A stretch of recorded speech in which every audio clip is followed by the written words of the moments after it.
Jadi kita lihat firman Tuhan yang terdapat di dalam Yohanes pasal 3.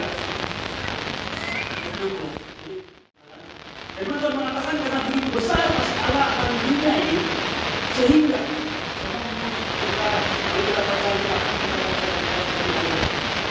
sehingga Ia telah memberikan anak-anak yang Tuhan supaya setiap orang yang percaya kepadanya tidak binasa melainkan kehidupan. Karena selalu berbicara tentang si Tuhan, dan kita bertanya, bagaimana Tuhan sayangkan saya? Coba Tuhan sayangkan saya. Saya kalau kata ini ada dalam masalah kita menggambarkan kejahaman kasih Tuhan kepada saya. Jadi dapat kedalaman kasih Allah kepada kita semua.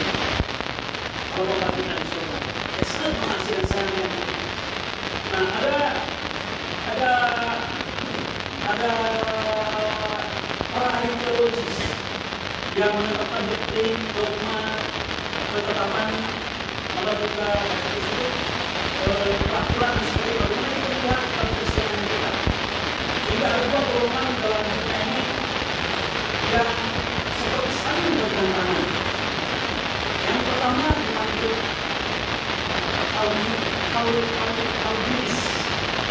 Calvinisme, atau lebih dikenal sekarang golongan ini dipanggil golongan Reform. Teman-teman, kita belajar sedikit tentang teologi ini. Ini pandangan teologi. Yang kedua dipanggil Arminian, Arminian, pandangan Arminian. Nah, untuk Calvinis ataupun Reform, ini dapat dari Calvinis adalah tokoh-tokoh Alkitab pada waktu zaman abad ke-16, ke-17 yang mengajarkan doktrin ini sebagai idea seperti yang kita bilang. Yang mengatakan bahwa dalam perkesian kita pergaulan Tuhan adalah yang paling utama. Paling utama. Apapun yang kita bicarakan, kita mau melakukan sesuatu, kita memutuskan maksudnya dia menunjukkan apa yang dia suka. Sementara Arminian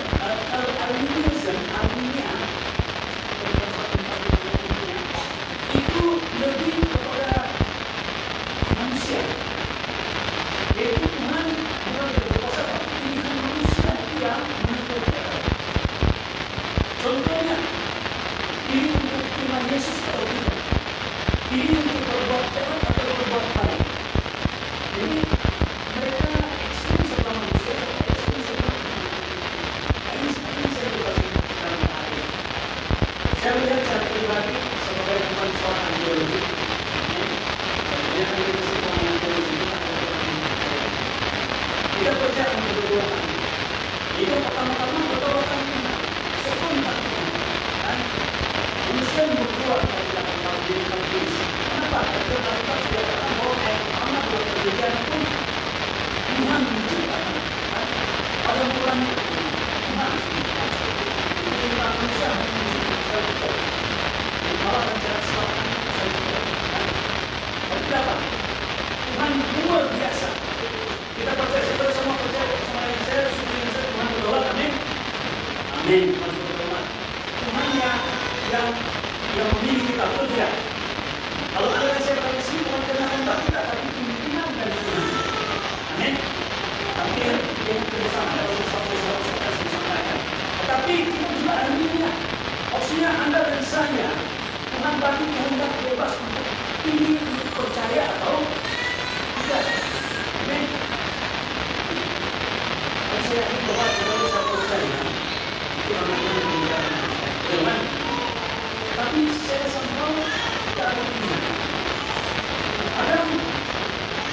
Kalau tidak ada pilihan manusia, seperti diklaim oleh Arminianism, maka ada tidak perlu. Tuhan bagi mereka pilihan untuk makan atau tidak makan buah pengetahuan. Jadi dia tanya, apa buah itu? Tidak mengatakan. Tapi apa buah pengetahuan yang baik?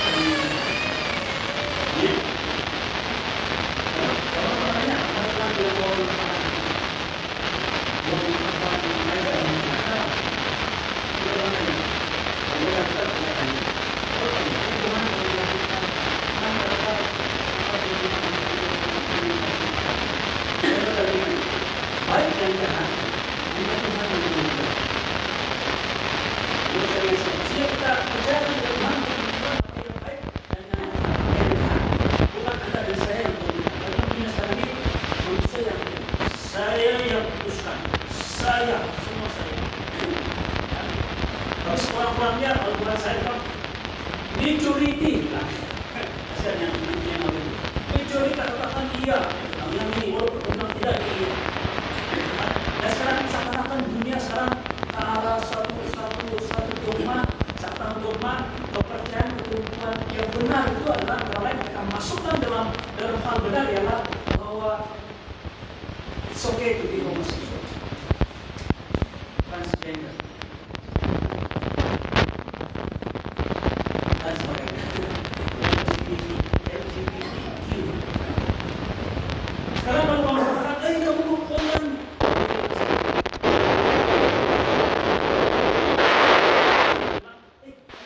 tidak, saya perempuan di luar pada jantung. Saya perempuan, tidak mau lagi kamu masalah. Karena tidak menghormati apa yang dia cakap betul. Manusia tidak bisa bilang apa yang baik dan benar. Sehingga Tuhan mau memberikan suatu pilihan pada manusia untuk hidup bergantung pada Tuhan. Jadi sama ada Erminia atau Helvinis, sebenarnya sama-sama. Cuma cenderung kadang-kadang bila engkau ini dua kumpulan ini alam bersih, yang kalau ekstrim dan tangkap yang ini sesat, yang ini akan sesat. Tidak. Dan Yohanes 3:16 menggambarkan tentang kedaulatan Tuhan, tapi bukan kedaulatan Tuhan yang berbicara tentang yang kekerasan. Bukan itu. Yang harus salah, benar, salah, tidak. Kedaulatan Tuhan tentang kasih. Dan saya mau bawa kepada hari bahwa Tuhan sangat berkuasa, Tuhan sangat dinamis, Tuhan sangat mau, Tuhan sangat bersungguh-sungguh. Katakan yang saya bawa sini perkataan yang digunakan oleh kita, dia katakan sehingga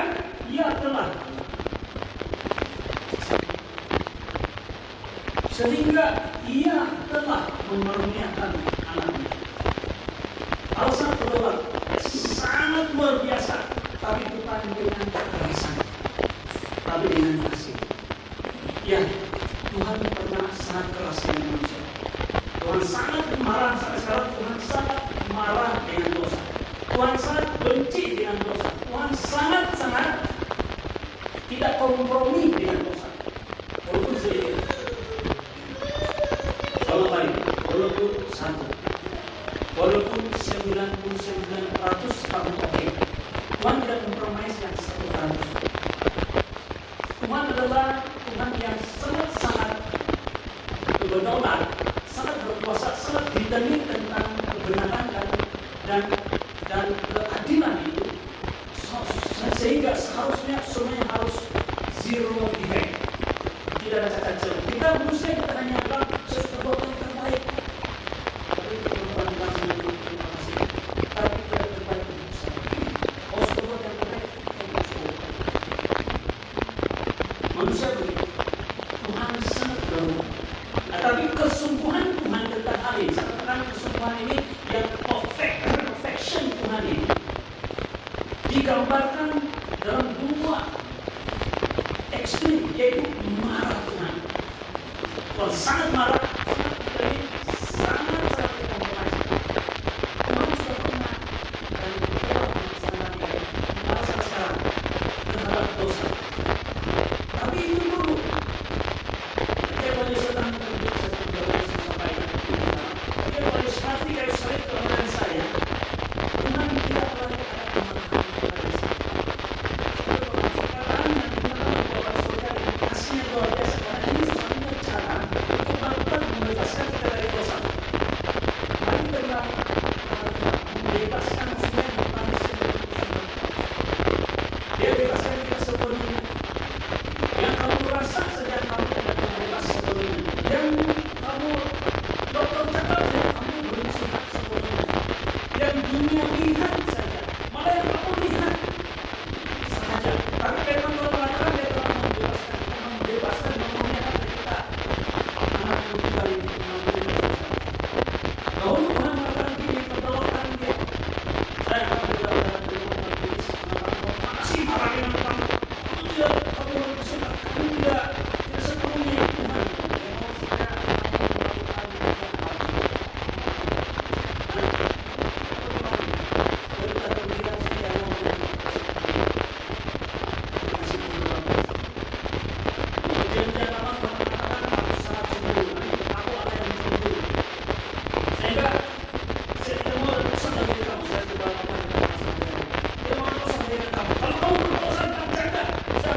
Tapi Yesus, kelahiran Yesus menyebabkan segala dosa selesai.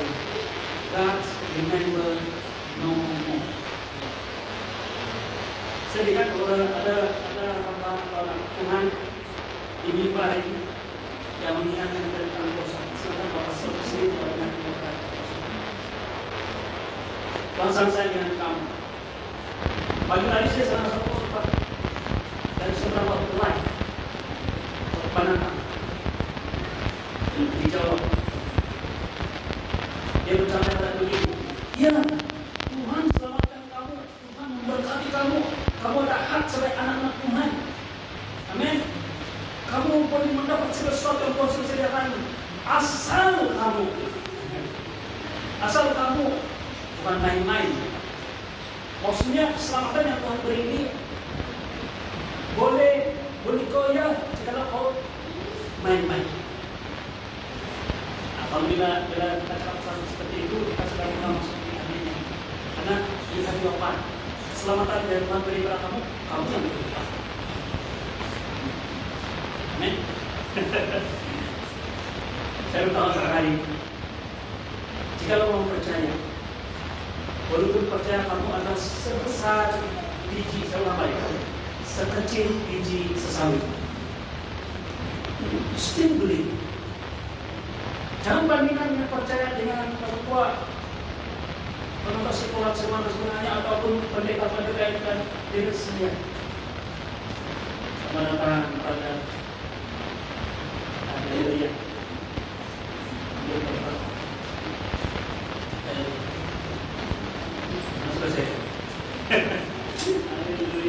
Walaupun percaya kita hanya sebesar biji sesawi, malah perhatian jika Anda karena ignorance, dulu saya ignorance, karena orang punya saat bodoh, karena kamu serang keliru dengan emosi, macam cinta itu buta, sehingga pada waktu mereka kamu sanggup mau berputusan meninggalkan, saya tahu kalau dia pada meninggalkan, buat putusan untuk tukar nama dan sebagainya karena cinta. Ini ilustrasi saya tidak tunjuk siapa-siapa. Saya berkata, ini Tuhan kita. Dan baik-baik. Saya bercakap tadi kamu jenis. Tadi artinya sekarang kamu jenis. Tuhan mengatakan, aku sekali-kali tidak akan membiarkan kamu. Aku sekali-kali tidak akan meninggalkan kamu. Dan Tuhan tambah lagi katakan, yang di atas di bawah, yang pernah hidup dan sudah mati di alam roh ataupun untuk apa saja, kekuasaan dan sebagainya. Yang hidup atau mati dia bilang, kamu hidup kan? Oke, hidup. Termasuk kamu. Tidak dapat memisahkan kamu dari kasih Tuhan. Amin. Saudaraku, ini Natal. This is Christmas. Ini Natal. 2 minggu lepas kita belajar tentang bahwa Natal menurut iman. Semua sudah tahu ya? Saya belum tahu betul-betul. Bukan 25 hari bulan, saya minta maaf, bukan 25 hari bulan. Malah yang tepat sekali adalah pada bulan Maret April. Terakhir. Dan dalam bulan, kalau Maret April itu, kalau Maret April tengah-tengah ini kan, kalau dalam bulan Israel atau kalender Hebrew ialah bulan Nisan, Nisan. Ada yang terus orang bilang sinonim ataupun anotasi atau terpikir tentang batu nisan. Tidak pakai masalah, karena menunjukkan bahwa itulah bulan kematian Kristus. Bulan kelahiran Yesus adalah bulan kematian Yesus. Kamu tahu kenapa ada gembala di Bethlehem waktu itu? Kenapa gembala mau jaga gembala? Gembala mau jaga domba. Pada waktu itu pasti sudah mendalam tutup, kan? Tapi kenapa? Karena gembala pada waktu itu shepherd waktu itu sedang menunggu kelahiran domba-domba. Pada bulan Nisan adalah musim bunga di Israel.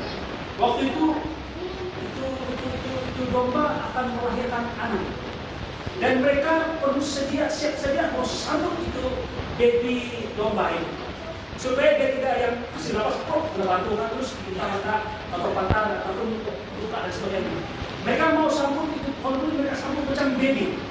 Itu domba. Karena mereka mau kasih sedia ini domba ini tidak bercacat ini, yang perfect ini. Setahun kemudian, belum setahun maksudnya betul-betul yang masih domba yang masih belum mengawan dan sebagainya. Maksudnya ini domba ini untuk dijadikan korban penghapus dosa di bait Allah di Yerusalem. Daripada orang kelahiran, sebagian lahir mereka mau menunggu ini udah masih makan domba yang ini untuk kasih ganti kita supaya kita jangan mati, biar yang domba yang mati. Tuhan bilang, seakan mereka bilang, gembala, ada berita bagus. Bukan itu domba yang kamu sanggup, tetapi di palungan satu tempat, the real substance domba yang anak domba Allah dilahirkan. Semua mereka tinggalkan. Mereka tinggal dan seakan-akan mereka katakan bahwa kita tidak perlu lagi korban domba, kita adalah sudah domba, anak domba Allah. Dan mereka katakan ingin menyembah Yesus setiap hari. Domba ini setahun kemudian anak dari korban Yesus 33 tahun kemudian di bulan yang sama, malah pada selepas 14 hari bulan Nisan itu dia salib. Saudaraku, ayat ini luar biasa. Soal minggu 4 sampai ke semua sini 4. Yohanes 3:16. Karena kelahiran Yesus adalah menyatakan kedaulatan Tuhan. Daulatnya bagaimana? Bukan kemarahan Tuhan, tapi kasih Tuhan. Tuhan merasa sangat sayang dengan kamu. Tuhan sayang dengan ciptaan Dia, sayang dengan setiap pribadi kita dari anak-anak kecil kita ini sampai kita semua. Yang kita dapat betul tidak betul, separuh betul yang innocent dan sebagainya. Tuhan mau menyelamatkan dan ganti Yesus Kristus yang dilahirkan pada waktu Natal. Kamu tahu kenapa Yesus dilahirkan palungan? Kamu jangan pikir palungan jelas seperti yang mana buat di mana-mana perhiasan, polistin ataupun mungkin bambu atau kayu sebagainya. Palungan di Timur Tengah adalah daripada batu yang ditemuk di chisel. Dan dia bentuk kecil saja kulitnya. Memang untuk baby saja. Dia untuk makanan tanpa tabung air dan sebagainya karena di batu. Itu palungan. Kamu tahu bagaimana bentuk samang ataupun koffin ataupun keranda bagi orang Yahudi? Demikian juga kecil. Tidak cukup berdua. Kita berbentuk jualan kaki tinggi betul. Tapi mereka ada buah. Sama ini cara pembunuhan perlakuan saya waktu itu. Mereka masukkan buah. Tunggu itu nama Yesus tentang buah. Abraham tentang buah. Musa pun tentang buah. Tapi Bang Musa bawa tulang-tulang saya yang balik ke Yerusalem, balik ke Israel. Kamu tahu di mana dimasukkan? Bila sudah 3-4 tahun sudah lama sudah rotok tinggal tulang lagi mereka pun tulang itu justru bagus-bagus dalam palungan. Dan itu inilah keranda orang Israel. Dan ketika Yesus lahir, dia sebenarnya bukan di palungan. Anak-anak biasanya di atas tempat kaki dan sebagainya ataupun di tempat yang dia aman. Tapi Yesus sudah dibaringkan awal-awal di dalam keranda. Karena dia lahir karena kasih yang besar Tuhan. Dia mati karena menurut kesayangan. Yesus lahir untuk mati. Dan perkataan sehingga kata dia mengatakan bagaimana Tuhan sanggup melepaskan yang ada pada dia, yaitu firman-Nya. Perkataan Allah itu dijadikan flesh, dijadikan daging, dijadikan manusia dari kelahiran. Firman yang lahir dalam pribadi Kristus Yesus dan mati Tuhan yang saya. Tentu dia bercerita. Ada seorang pedagang ataupun seorang pribadi dalam Alkitab, dia berjalan-jalan di satu tempat, kemudian dia menemukan satu harta di kawasan itu. Ada harta terpendam di dalam tanah kawasan itu. Dan dia datang dan dia nampak dia inginkan itu harta. Dia ingin untuk harta. Kemudian dia bilang, dia pulang, dia balik, dia berdampingan gitu seperti ini. Saya mau.